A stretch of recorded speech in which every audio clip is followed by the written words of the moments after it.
সৰ্বপ্ৰথমেতো মই প্ৰমোদ বড়ো ডাঙৰীয়া বিটিআৰ প্ৰধান তেখেতক ধন্যবাদ জ্ঞাপন কৰিব লাগিব, কাৰণ তেখেতে দুটা বিষয়ত বহুত ধুনীয়াকে আগবাঢ়ি আছে।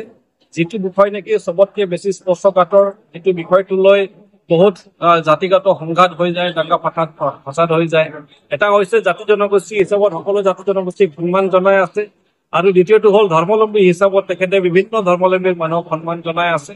আৰু সেই মৰ্মে আলাৰী চিৰাং বিথাংখী যিটো আঁচনি যিটো লঞ্চ কৰাৰ পিছত আজি আমি নথৈ সুখী আৰু আনন্দিত যে আমাৰ বিভিন্ন ধৰ্মীয় অনুষ্ঠানসকলক যিটো অনুদান 2 লাখ টকা কৰি অনুদান যিটো প্ৰদান কৰা হৈ আছে, আজি মনাই টি এষ্টেটত আমি 3খন গীৰ্জাত আমি অনুদান দিব পাৰিলো। প্ৰথমতে হৈছে NELC সান্তালী কংগ্ৰিগেশ্যন মণ্ডলী, আৰু দ্বিতীয়তে হৈছে গছনাৰ এভেঞ্জেলিকেল লুথেৰান চাৰ্চ GELC বুলি কোৱা হয় আমাৰ মনাই টি এষ্টেট, আৰু তৃতীয়তে হৈছে sacred heart Catholic church, Roman Catholic চাৰ্চত। তো 3টা মেজৰ ইয়াত যিটো ধৰ্মীয় অনুষ্ঠান আছিলে তেখেতসকলক আজি এই চেক বিতৰণ কৰা হ'ল, প্ৰদান কৰা হ'ল, আৰু অহা দিনত যিবিলাক বাকী থাকিব ৰৈ যাব তেখেতসকলকো প্ৰদান কৰা হ'ব। আৰু বহুত কেইটা চেক আহিছে য'ত নেকি আমাৰ মছজিদৰ কাৰণেও আহিছে, মন্দিৰৰ কাৰণেও আহিছে, সেইটো আমি বিতৰণ কৰি যাম। ধন্যবাদ। ইতিমধ্যে আপোনালোকে নিশ্চয় চবেই জ্ঞাত যে আমি এইকেইদিনত আমি বিটিআৰ অঞ্চলৰ সৰ্বাংগীন উন্নয়নৰ স্বাৰ্থত আমাৰ বহুতো ফ্লেক্সি প্ৰগ্ৰাম আছে।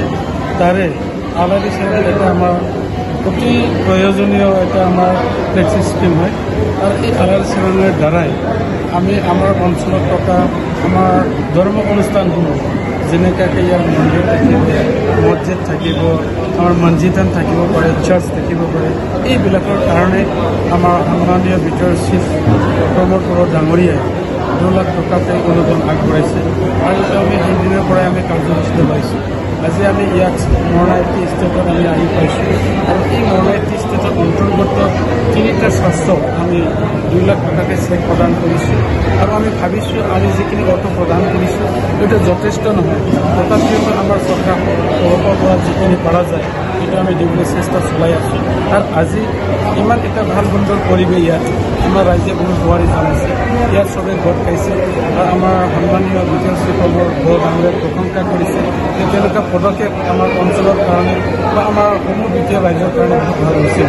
আৰু আপোনালোকে নিশ্চয়কৈ জানে আমি ইয়াৰ লগতে যে আমাৰ এই বিটিআৰ অঞ্চলটো আকৌ যাতে শান্তি স্থাপন কৰিব পৰা যায় তাৰ কাৰণে আমি বহুতো কাম কৰিছোঁ। আৰু অকল শান্তি স্থাপন হ'লেই নহ'ব, ইয়াত উন্নয়নৰ কামত যথেষ্ট প্ৰয়োজন। তাৰ কাৰণে আজি আমি বিভিন্ন এলেকাত যেনেকৈ কাম কৰিছোঁ, ঠিক তেনেকুৱাকৈ এই আমাৰ মনাই টি ষ্টেটত আমি বহুতো লাইনৰ কাম কৰি পেলাই ইতিমধ্যে প্ৰায় শেষৰ নিচিনা হৈ যায়। 90% আমি কাম কৰিছোঁ। ইয়াৰ যিখিনি সমস্যা আছে সমাধান আমি কৰিবৰ কাৰণে চেষ্টা চলাই আছোঁ, আৰু ইয়াৰ উপৰিও আমাৰ এলেকাসমূহত যিমানবোৰ আমাৰ কৰণীয় কাম আছে সেইটো ৰাইজক সঁহাৰি লৈ পেলাই আমি কাম কৰি আছোঁ।